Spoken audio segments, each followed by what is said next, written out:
This podcast is meant to review some of the exocrine glands, and in the first slide we have a low-power view of the parotid gland, and this slide just demonstrates the general structure of the exocrine glands. You can notice the connective tissue stroma, which is here stained a bluish color, and this connective tissue forms a capsule that surrounds the gland, and septa penetrate the parenchyma of the gland and divide it into lobules. Within the lobules you can see secretory alveoli, and you can see profiles of ducts. These would be both intercalated ducts and striated ducts. This is a closer magnification of the parotid gland. You can see serous alveoli, and towards the center of the field you can see an intercalated duct which is emptying into a striated duct. Running across the bottom of the field you can see a septum that separates the gland into two lobules. This is a fairly low power view and overview actually of the submandibular gland, and you can identify gland lobules, you can identify intralobular and interlobular ducts, connective tissue septum, and some fat cells. This slide and the next one are of the submandibular gland, and you can observe on this one towards the middle of the field intralobular or striated duct. Remember that striated ducts consist of cells that have basal infoldings of the plasma membrane that give the appearance of striations. Interdigitated among these infoldings are mitochondria, so these would be types of ducts you'd find in tissues where there would be a lot of active transport. On this particular slide you can see a small blood vessel just to the bottom of one of the ducts. And here's just another view of the submandibular gland showing the striated ducts. This is a lower power view of the submandibular gland. You can see mucus and serous alveoli, and you might just get a hint in some of these, especially on the right side of the field. You can see the mucus alveoli, and on the bottom of some of these mucus alveoli you can see some serous demilunes.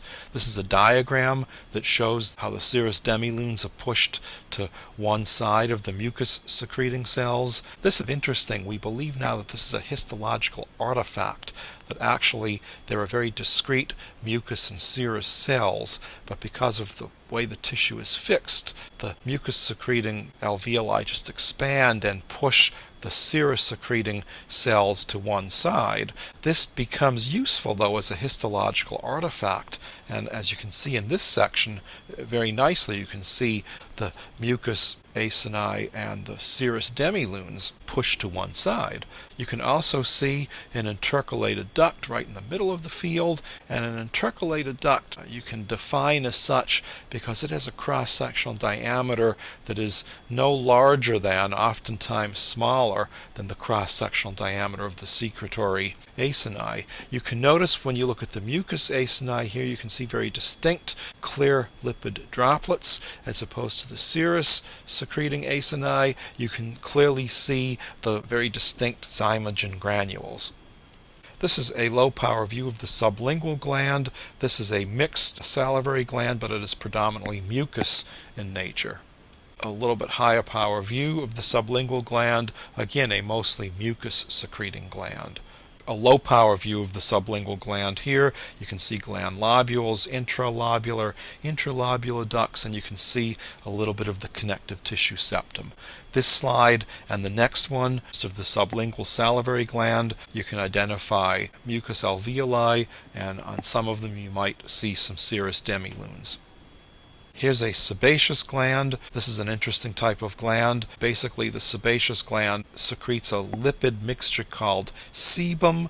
And remember that the sebaceous glands empty into hair follicles, and you can see a hair follicle coming down from the top left of the gland.